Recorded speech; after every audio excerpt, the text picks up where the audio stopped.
So hi everyone, welcome. Thank you so much for coming, and thank you, Jaimianne, for being such a good hostess. I couldn't see the comments because I was sharing my screen. So my name is Caroline Kipp, for anyone who doesn't know me, and I'm a board member of the Surface Design Association, which is a membership nonprofit focused on contemporary fiber and textile art. I'm delighted to welcome you to this week's Textile Talk, Demystifying and Democratizing Craft Collecting with Jaimianne Jacobin, Executive Director of the James Renwick Alliance for Craft, and hosted by the Surface Design Association. Textile Talks webinars are brought to you by the International Quilt Museum, the Modern Quilt Guild, Quilt Alliance, San Jose Museum of Quilts and Textiles, Studio Art Quilt Associates, and Surface Design Associations. Before we get into the program, just a few quick housekeeping announcements. So this is a webinar, which means your screens and mics are not showing or enabled. We welcome questions, which we'll answer at the end of the presentation, and please submit your questions in the Q&A box located at the bottom of your screen. We are honored to bring you free and inspiring Textile Talk programs, and we respectfully ask that you be courteous as you engage with participants, panelists, moderators, and each other, just generally speaking. So please be aware that your chat comments can be seen by everyone. Please use the Q&A for questions, chat box for greeting others, which you guys are already succeeding at, and survey or for commentary or other ways that we can improve these programs going forward. If you prefer not to see the notifications from the chat, you can click on the chat button to toggle the notifications on or off. Same thing with closed captioning. This webinar would not be possible without the support of our sponsors, which include Moda Fabrics and Supplies, Quilting Daily, Aurifil, eQuilter.com, Artistic Artifacts, Clover, Empty Spool Seminars, Misty Fuse Attached, 9 Patch Fabrics, Quilt Mania, Schiffer Publishing, Thai Silks, and thequiltshow.com. And with that, let me introduce our presenter, the wonderful Jaimianne Jacobin. So Jaimianne is the Executive Director of the James Renwick Alliance for Craft, which is a national nonprofit organization dedicated to fostering public appreciation, education, and connoisseurship of American craft.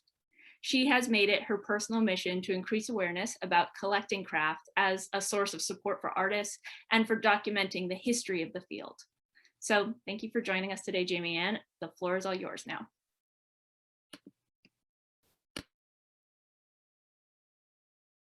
Oh, you're muted. Sorry about that. There you go.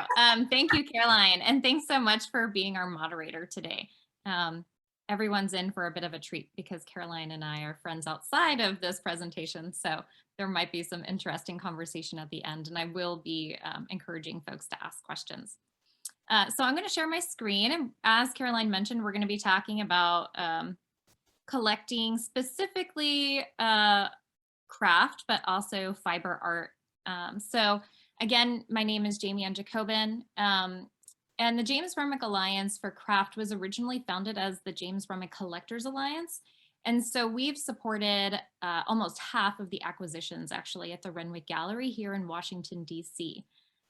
Since our founding, we have significantly expanded our mission while retaining a lot of our history. And that has really put us in an interesting position because I always think of us as an organization that can really inspire appreciators and maybe donors or just the general public to buy in to the future of American craft.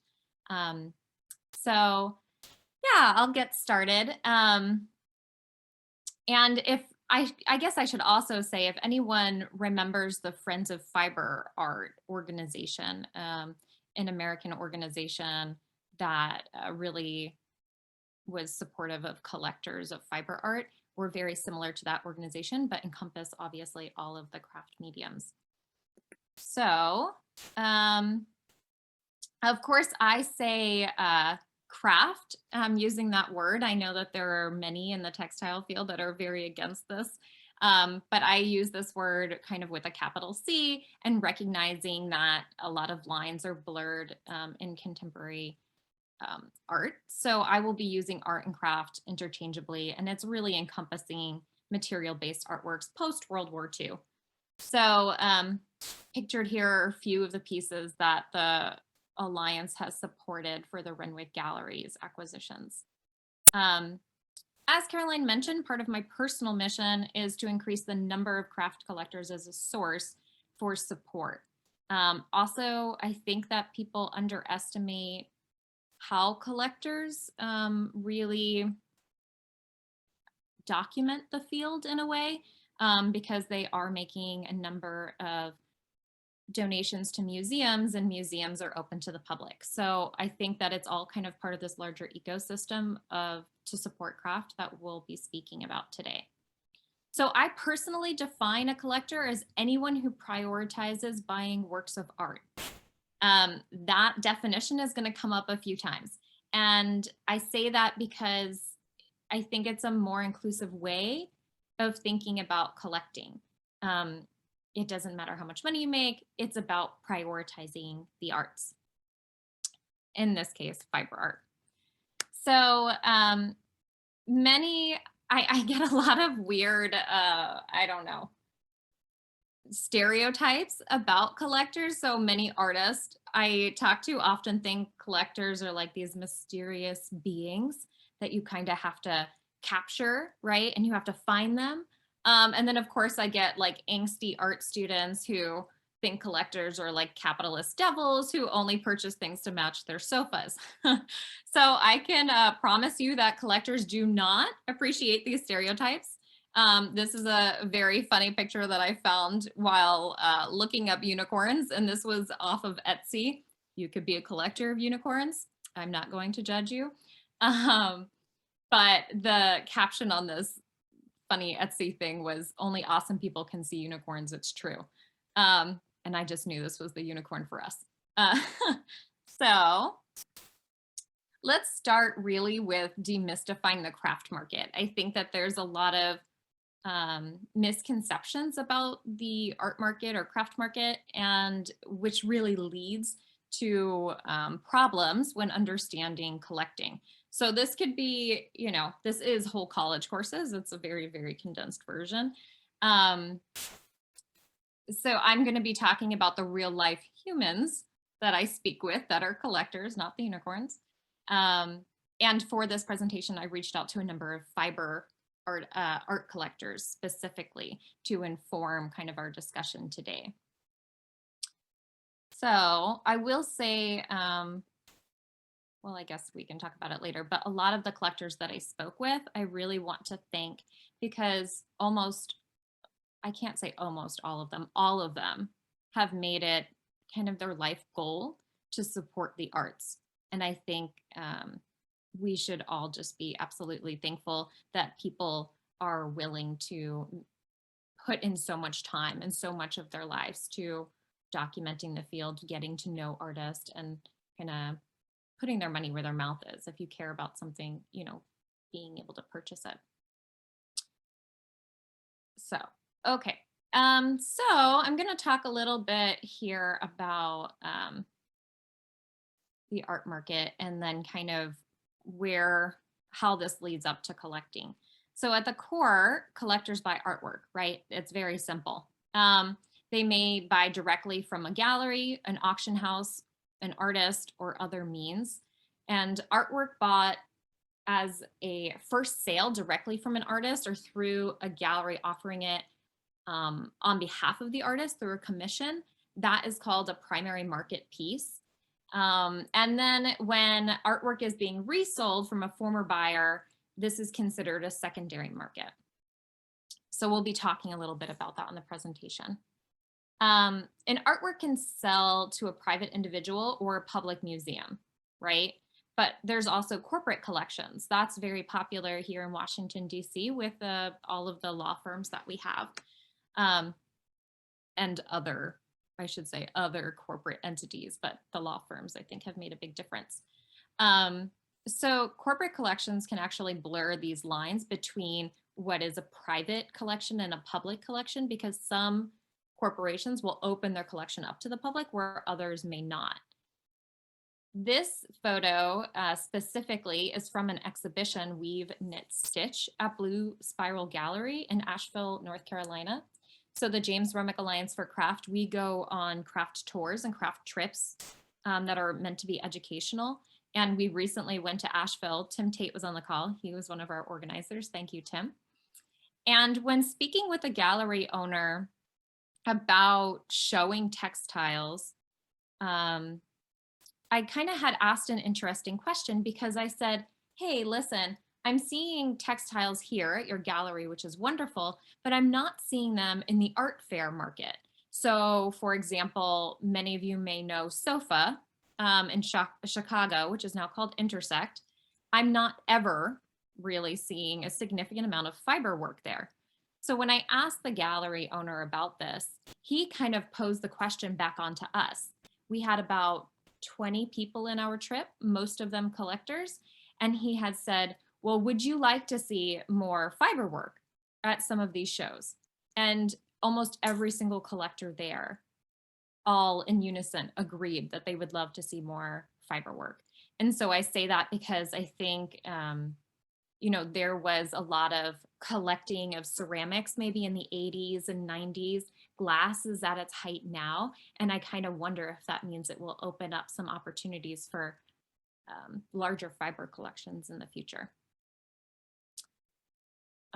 Okay, so we'll move on here. This is a fun photo. So this photo is actually one of our auctioneers. The Alliance does an auction every year as a part of our Spring Craft Weekend, is what it's usually called. And we honor 5 masters of the medium. So this was in 2019. We were honoring Nancy Crow, which I'm sure most of you are familiar with. And in advance to the auction, we received a phone call from an anonymous bidder who wanted to actually double the value that was put on this piece. And she wanted to double the piece, not only in honor of Nancy, but in honor of the entire kind of quilt field, because she wanted to make sure that people were seeing quilts kind of going for auction prices that she thought was more reflective of what people should be paid. And I just thought that was such an amazing and generous way of supporting not only artists, but the field. And I will say, I don't know if well, I guess I have to credit her with inspiring the bidding, but she ultimately did not receive the piece. She was outbid by another one of our members. And I just always look back to that. And I've never had a conversation with somebody who was not associated with our organization at all, who just said, I really want to make sure that fiber has an important place in history and that people are seeing a strong market. So if you are unfamiliar kind of with collecting overall, the first craft gallery was founded in Philadelphia in 1973 by Helen Drutt. Of course, that was a decade, 2 decades after the first museum opens, which is the Museum of Art and Design. And private collecting was really at its height in the 80s and 90s. So that's when we were originally seeing a lot of ceramic collecting, but also all of the craft mediums. This has created an interesting situation, of course, because now we're seeing a lot of collectors who are kind of coming to age and putting their objects that they once purchased up for auction. So here, of course, I have the example of a charity auction, but you'll see the secondary market is really very saturated with contemporary craft and studio craft, which is causing some trouble. Because if you have obviously an oversaturation of something and don't have the same demand, the same principles will apply. But I think that this also creates a lot of really exciting opportunities for new collectors and new ways of collecting.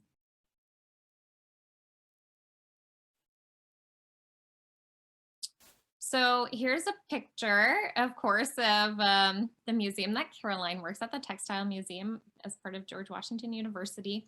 And I'm showing this because there are other alternatives. So many people, when they go to deacquisition a piece from their personal collection, they will donate it to a museum, or they will donate maybe to a different type of institution. They'll try to sell the piece. And of course, many people try to keep the piece in the family because maybe a loved one is really attached to that piece. So many people define an artist's success by the number of prominent museum collections they are found in.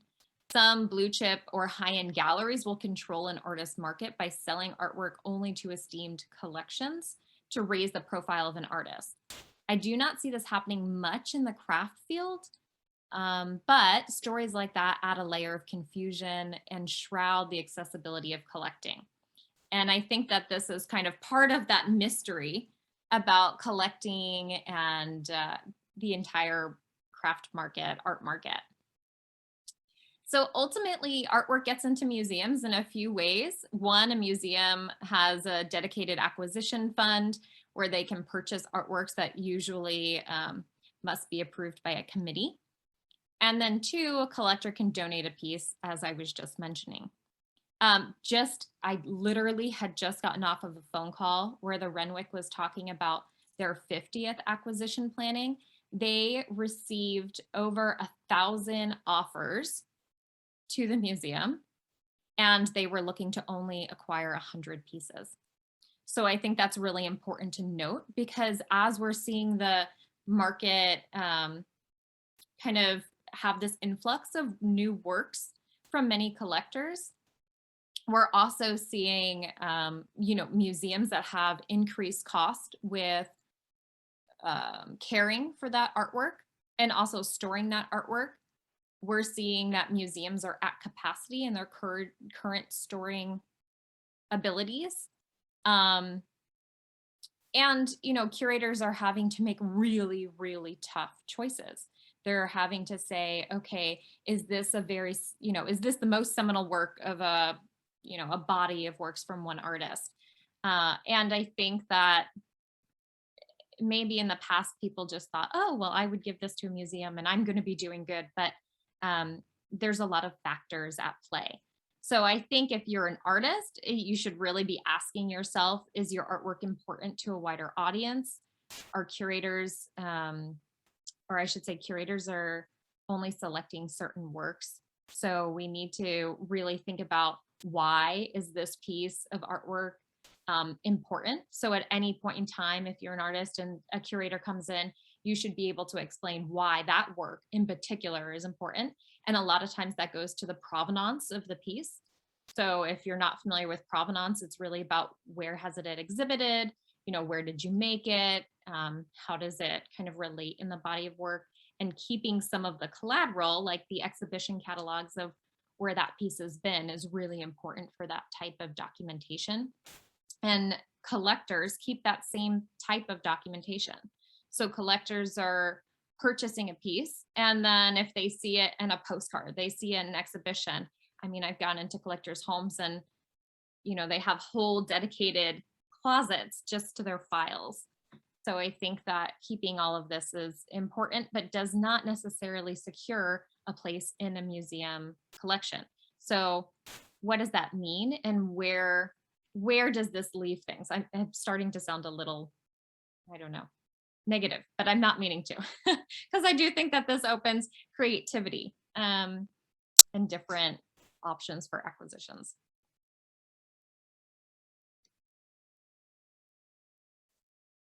Okay.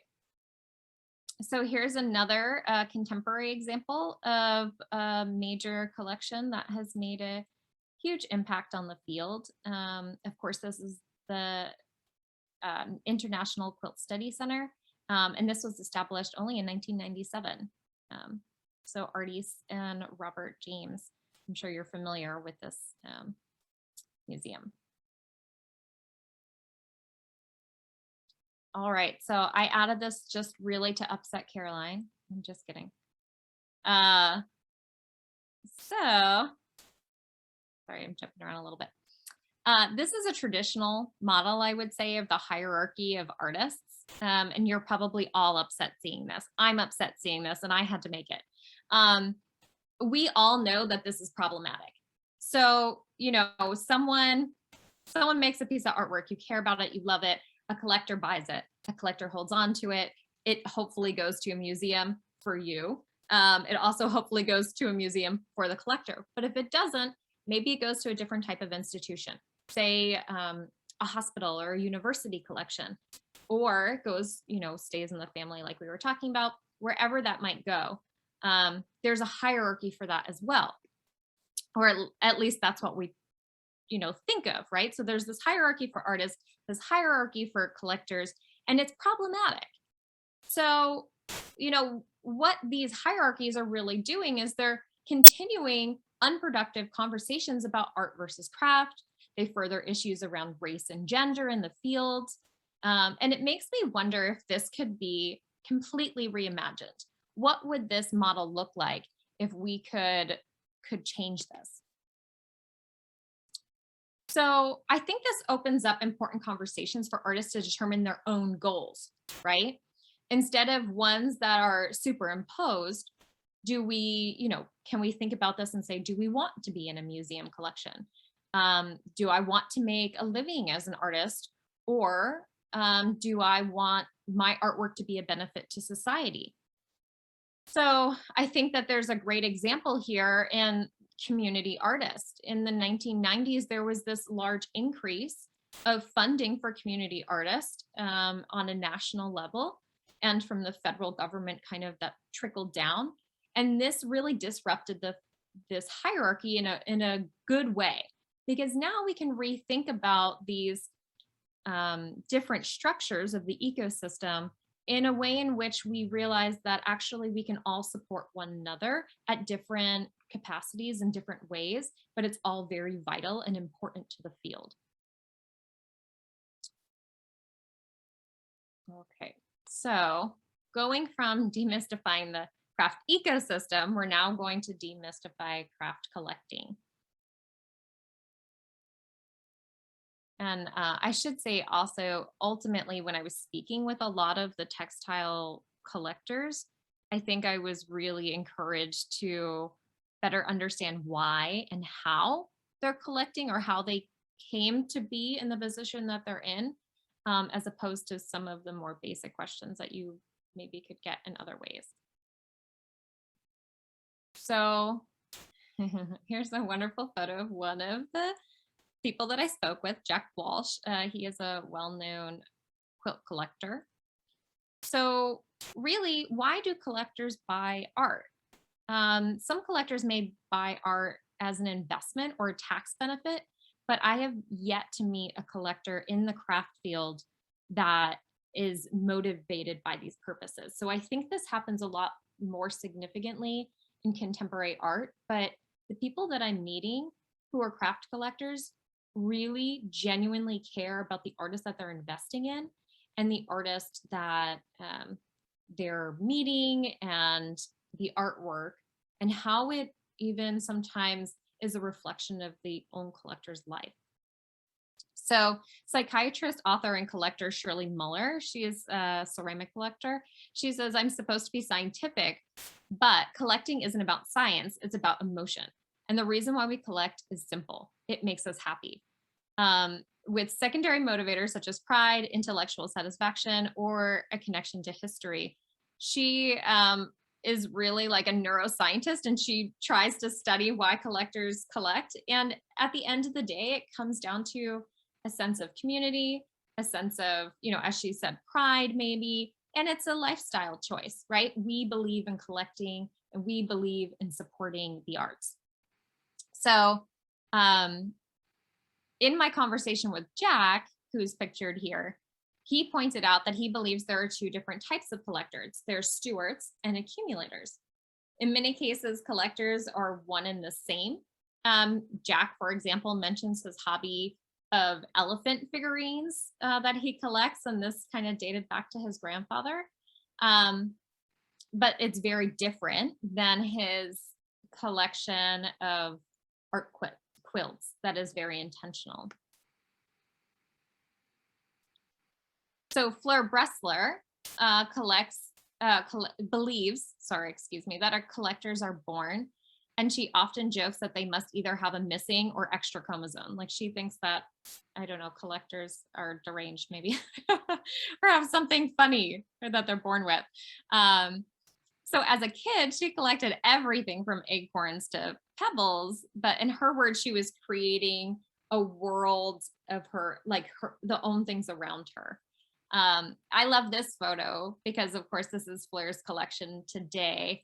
And you will see fiber artists you might know. Mary Little, I know, is on the call. She has these wonderful pieces here. Nick Cave, and then this is a Carolyn Maslumi. And she actually just purchased a Leah Cook that I thought was supposed to go in this room, but I don't know where it will go. So I love that she maybe started with pebbles, but this is kind of where it's gone for her. So really, how do collectors get started? Another particular point of interest to me is how collectors get started in particular, and how it can relate to furthering new collectors or inspiring new collectors to support artists. So if we know why and how someone comes to be a collector, we can inspire others to do the same and take a similar path. When speaking with collectors outside the textile field, it usually starts with something affordable. So prints are very popular, right? If you have an art collection, maybe you started with prints. My personal favorite is ceramic mugs, which I call the gateway drug to collecting ceramics. And I'm not sure what the gateway drug is for textiles, but in a conversation with Fleur and also Caroline, they both mentioned clothing.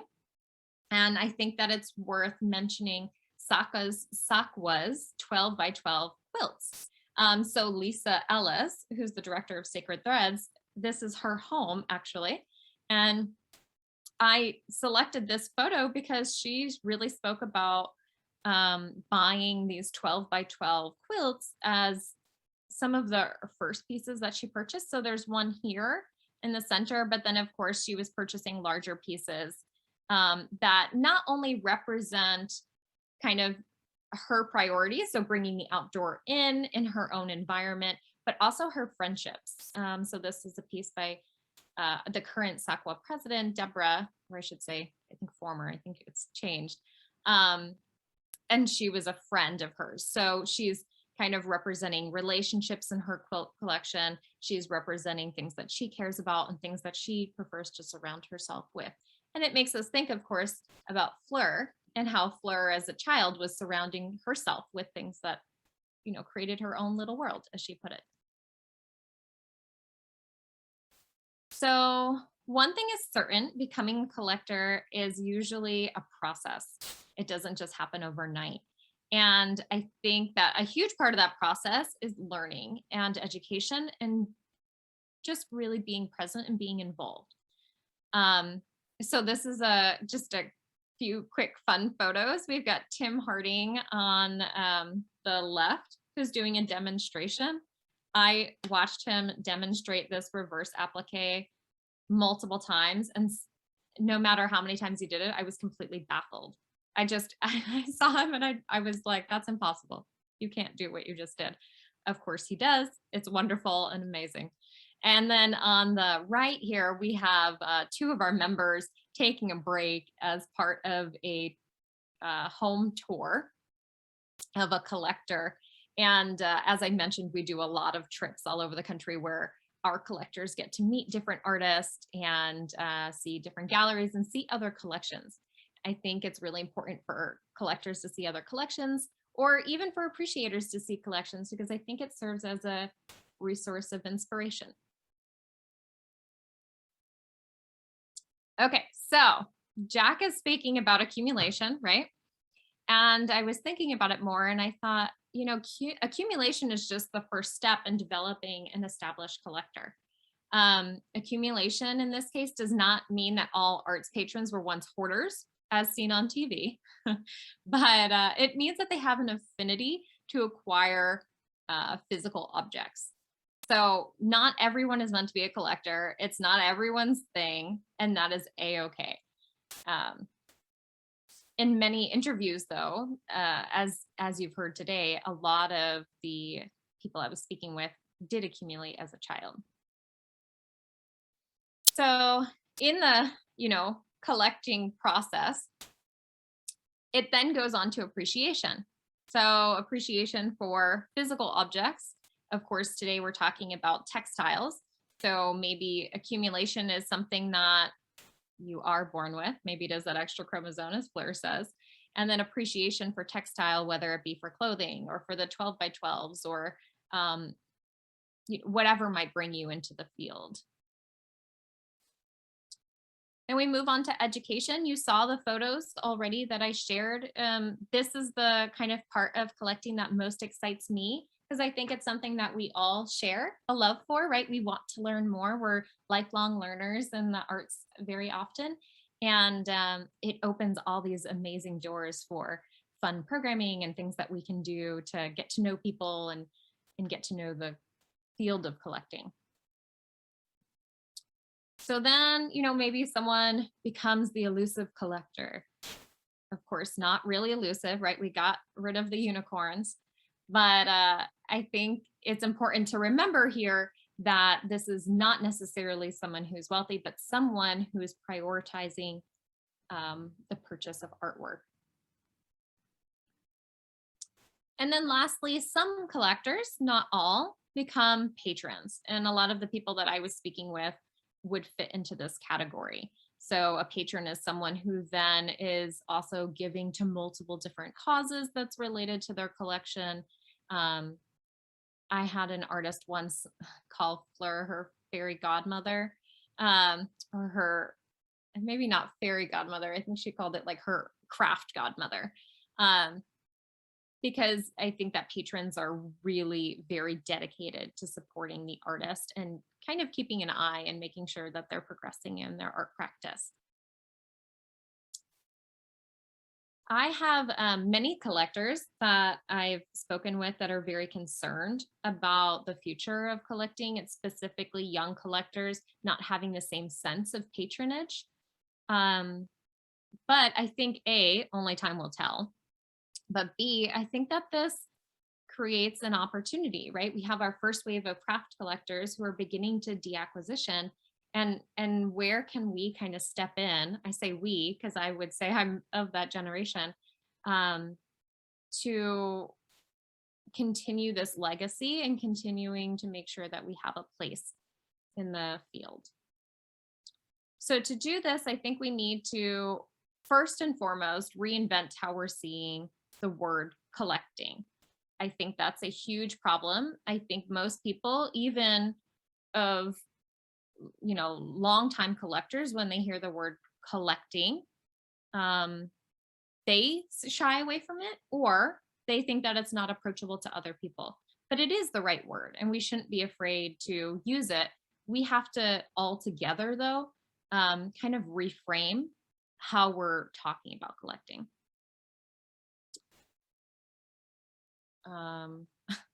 Sorry, I'm seeing in the chat, we had someone make a comment. I'm a collector. I'm definitely a little crazy. You can be as crazy as you want, Shirley. And you can collect whatever brings joy to your heart. So I'm now I'm getting all, okay, there we go. So secondly, I think as a part of democratizing craft collecting, we need to kind of expand our awareness, and not only our awareness, but what are we sharing with our friends? And are we talking about art outside of, in non-art contexts? So I think that there are a lot of signs that are a lot more accessibility to learning about artists, but also learning about different types of art forms. Here's just a quick generic search of fiber art that I was able to pull. And you can see the work of, this is Renato Dib from Sao Paulo. We have the US-based Derek Brackens here, and then Brenda Risquez of Spain. And, 3 different countries. I swear I didn't scroll. I mean, this was really what was just coming up. I think that's pretty amazing. And I think that just goes to show how much more accessible things are to learn about with the proliferation of the internet. I also think about Patreon. If you have not heard of this, this is a website where you can support an artist with a small monthly contribution. So that might be of interest if you're an artist who's thinking about ways to maybe do a larger project, or I know that there are some functional, people who make functional work, and they send out, who knows, a mug or whatever, and to all of the people who make monthly contributions.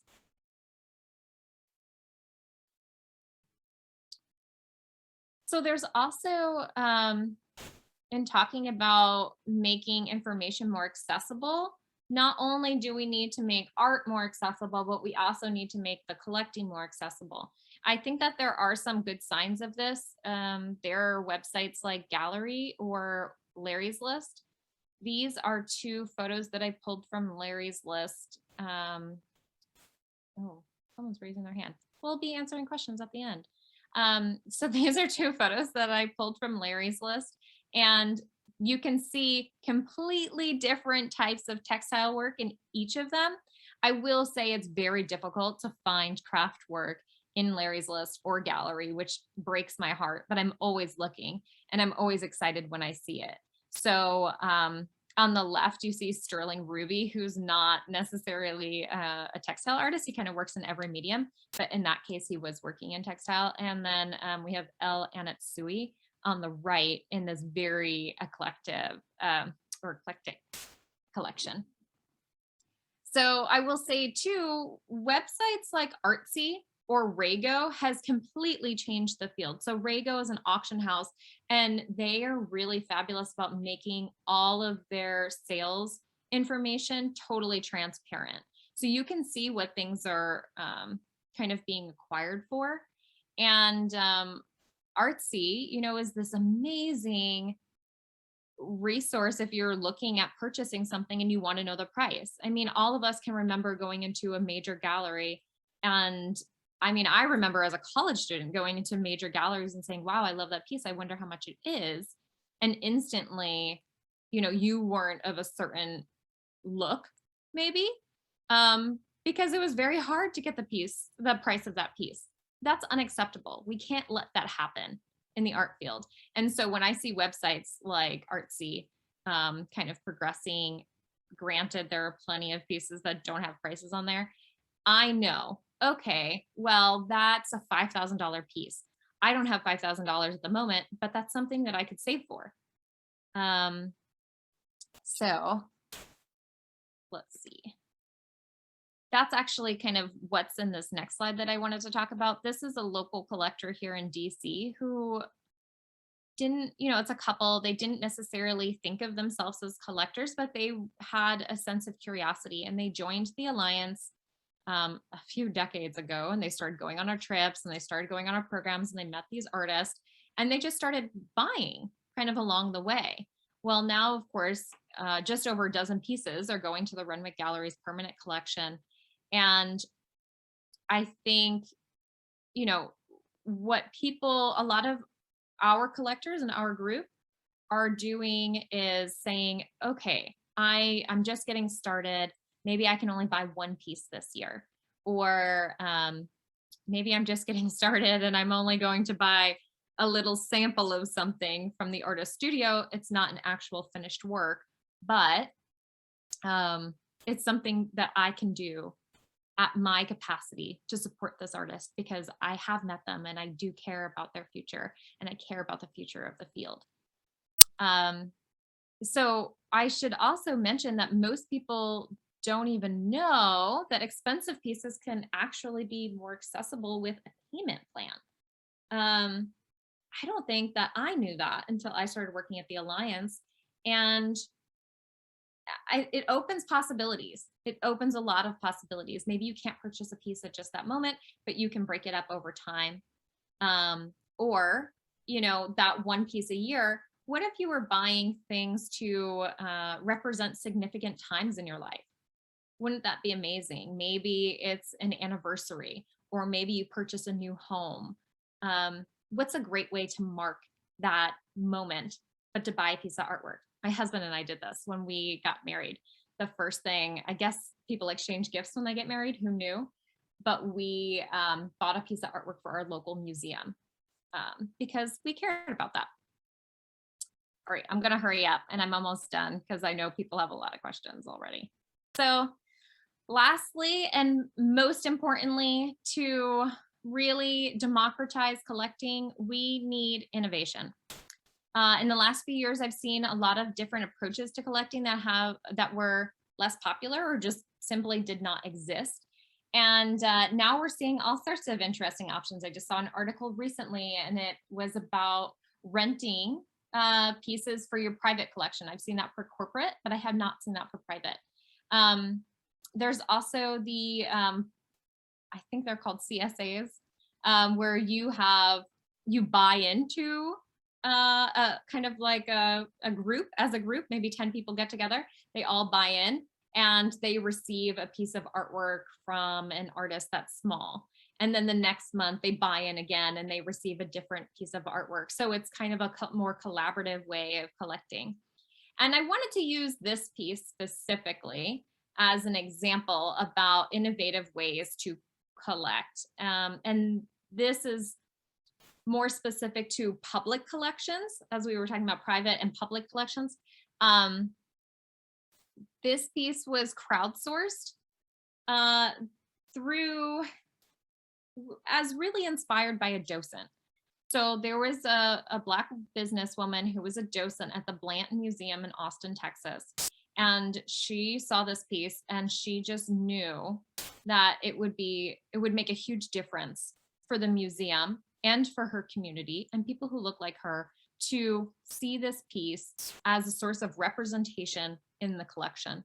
And so she reached out to other Black business owners in the community and ultimately secured over 50 private donations to purchase this piece for Blanton Museum. And I bring this up because I think not only is this an innovative way to purchase work, and the Alliance, I should say, the Alliance has been crowdsourcing acquisitions amongst our highest membership level for decades. But what would it look like if we open this to the public? What if we ask the public, what would you like to see in your museums? And we want to give you the opportunity to put, your money towards what you want to see. Museums are starting to do it. It's absolutely something that the Alliance is looking at in the future. But what would this look like?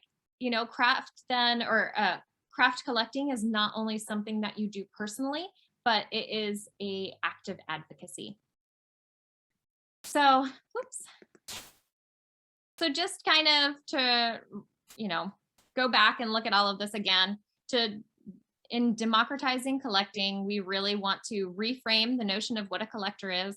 We want to expand the access to arts. In particular, for this group, we're talking about fiber art. We want to provide opportunities to learn not only about artwork, artists, but the process of collecting.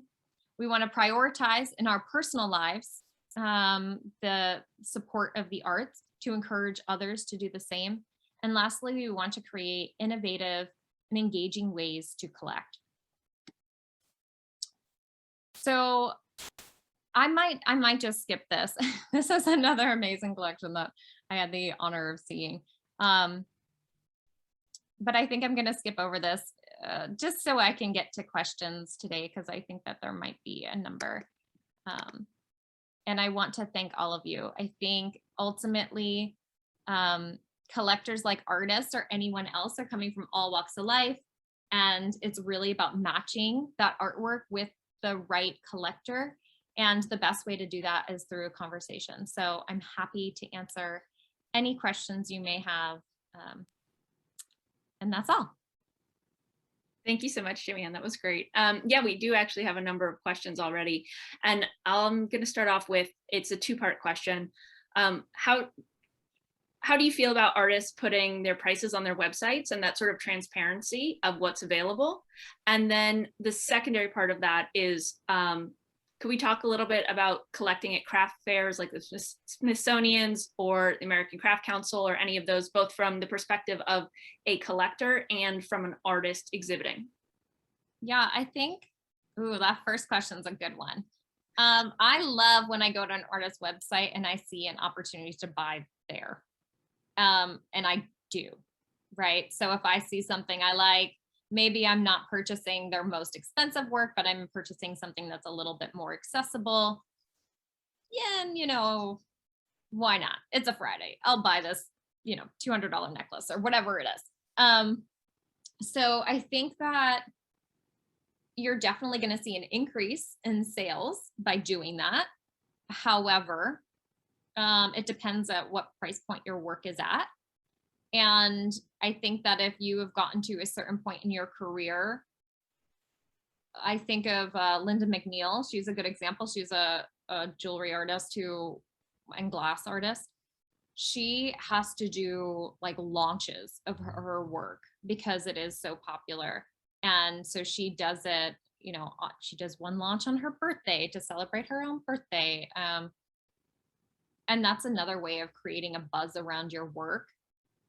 Even if you aren't maybe at a certain level in your career, that you can do just that one time where you're putting your price out and you can kind of make it something exciting.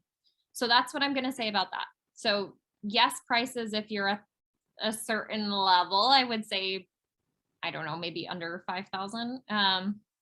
If you're starting to make work over 5,000, maybe you can put it by request or put it on your gallery if you have one to make that decision with you or for you.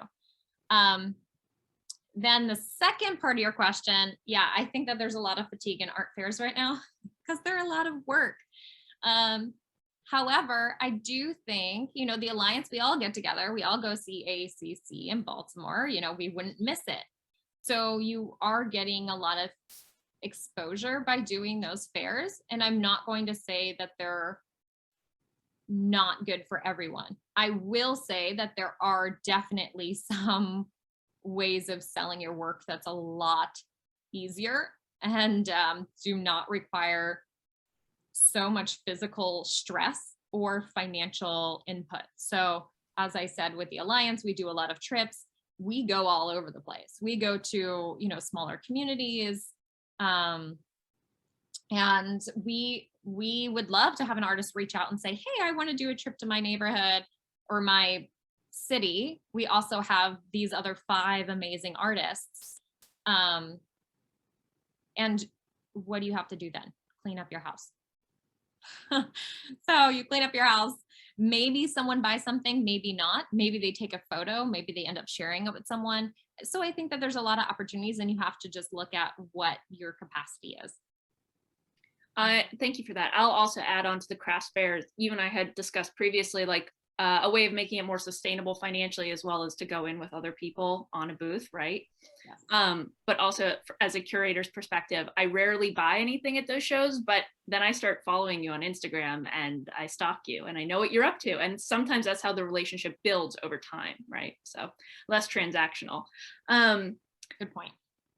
This is I'm sure we'll get an interesting answer out of you. Do you have a sense of the impact of minimalism, and not in the artistic sense, but rather in the Marie Kondo sense, on collecting going forward? Yeah. So first of all, there's a lot of signs that maximalism is the new minimalism. I don't know what that's going to mean. I'm not ready for it, but it's a thing. And I would say, kind of like I was saying, we have a collector that we went to visit early on, my husband and I, and my husband's not in the art field, and he asked, well, how did you get started collecting? And they said, well, we buy one piece every anniversary. And I think that is Marie Kondo, like philosophy, right? Like you have to love it. And any piece that we bring into our home, and any piece that I, speak to a collector about, they love that piece. Now, granted, there's plenty of collectors who have bought over many decades, and so maybe they don't love that piece as much as when they first bought it, but they really loved that piece when they had it. So that's what I'm seeing. Maybe, I don't know, maybe that'll be an increase in more expensive works, but less. That'd be great. And also it speaks to your desire to sort of flatten our idea of the hierarchy of collecting, where museums are not necessarily the end all be all of an artist's ambitions, right? So if someone really loves a piece, they're going to keep it for themselves. And sometimes that's enough, right? Because that's why artists make it, is because they love it and they're trying to express that in some way. So a sort of similar question or related question is, do collectors support non-permanent works or works that are community collaborations, for example? Have you seen anyone like take an interest in that in particular? I mean, I think when we're talking about patrons, certainly, right? I think that there are people who are art supporters who do not buy work. I mean, there's that too. We have some people in our membership. Um, I think it's harder to, do I think it's harder? I don't know. I mean, I think you have to make a pitch, right? You have to say, this is what I'm doing. I think that's hard for some artists, right? Like even for myself, I think about writing a grant, I have to really make a case for why someone should invest or support something that I care very deeply about. Just because I care about it doesn't mean anyone else is. So I think for a community artist, if someone came to me and said, hey, I really want to do this, you care about this as well, would you support it? It's the same idea of finding the right collector and the right artwork and making that match. I would say it's the same. I'm not seeing a lot of examples of this. I think what is it, the Awesome Foundation? They're it's like a foundation that exists in many cities, and little groups of people get together and they all put money towards a community-based program. I see that, but beyond that, I'm not seeing it a lot. No, thanks for that. Laura Petrovich is asking if you and the JRA want to come up to Marblehead. So it sounds like a Boston trip might be in your future. Yeah.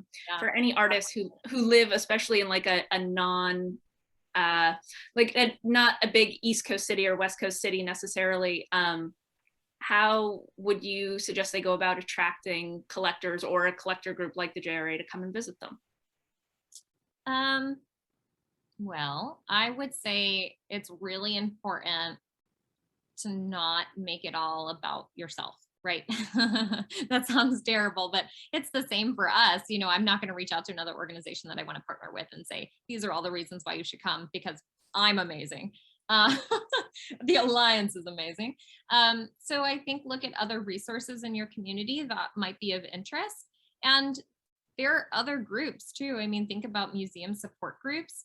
If there is a large museum that's maybe an hour or so, those museum support groups also want to find ways to engage their donors in a way that's meaningful. And you could reach out to them and say, hey, these are all the resources in my community. I've already done the legwork to know all of these people. And if you want to, if you have the capacity to help organize the trip, I think that a lot of people might take you up on it. Yeah. That's a great point. Yeah, the specific donor groups for institutions, absolutely too. One person asked, and I actually don't know the answer to this, but how are the Friends of Fiber, how are they connected to the JRA? Are they, or was that just a passing reference? No, it was just a reference. So unfortunately, I think the Friends of Fiber Art no longer exist in the same capacity. But we do a lot of the same types of programs and trips, and just similar interactions. I think we probably do a lot more. And we also represent a lot more mediums. So if any folks from Friends of Fiber Art are feeling a little sad that the group doesn't exist, you can come hang out with us. This is a question about collectors who are interested in medium specific areas. Do you feel like in general, they only collect artists that perhaps are labeled or label themselves as craft artists or fiber artists, for example, or do they collect based on the medium more than on the label? Do you have any thoughts about that? Yeah, I think that's a really good question. I did an interview with a number of emerging or young collectors. They were all under the age of 40 recently. And, one collector got interested in glass and was supporting the glass field 100%, and he was very aware that he was a young collector. And so, I'm trying to think about how to put it in a polite way, but because he's young, if he starts buying now, he can make a much bigger difference in the field, because he has decades to collect, decades of time to collect. I thought that was very interesting. Most of the young collectors that I talk to who are interested in kind of collecting contemporary art do not see any difference between craft and art and think that it's frankly silly that it's still a conversation. Um, so it just depends on the collector. I think that there are some people who only buy quilts because they want to support the quilt field. There are some people who want to just buy things that mimic some part of their lifestyle and will buy across medium. And like you said, if they're really passionate about it, if they're really passionate about quilts, that's what they're going to collect, right? Yeah. I do think though that young people are not as interested in only buying into one field, but I'd have to do more research to say that for certain.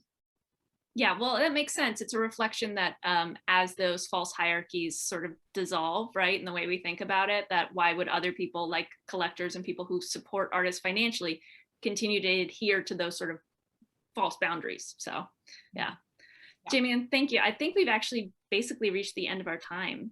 And I just want to thank you again for giving such a great presentation and being so thoughtful about everything. And if people would like to reach out to Jaimianne, like we mentioned about organizing craft trips to a certain area, like please feel free to do that. Obviously, I'm putting Jaimianne in the way of that, but I think I'm correct when I say that, right? That that's something that you'd be interested in hearing from folks about.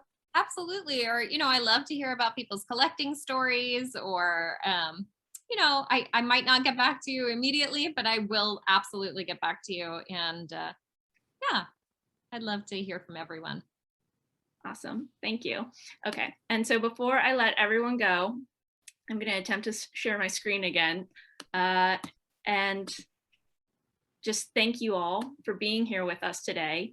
And thank you to our sponsors and to SAQA for hosting us. And should you wish to watch this talk or rewatch this talk or share it with other folks, it should be available on YouTube basically within the next week. And then next Wednesday, Textile Talks hosts Conversations with the Artist, Microscape, which is sponsored by SAQA. So with that, thank you all and goodbye and have a good rest of your week. Thank you.